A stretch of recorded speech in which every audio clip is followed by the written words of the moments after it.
Open CapCut and edit your video as usual. Once you're done editing, tap the Export button. You'll notice the Capcut Watermark in the top left corner of the video. Save the video to your gallery. To remove the watermark, we'll use a free app called Remove Objects, Photo and Video. It's available on the Play Store.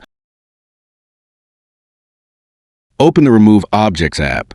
Tap on Select Video and choose the CapCut exported video. Adjust the selection box to cover the watermark in the top left corner. Open Settings and adjust the processing speed. Slower speeds provide better quality results. And choose your preferred resolution. Wait for the process to complete. This method is fast, free, and works perfectly. Now, you can create professional-looking videos without any branding.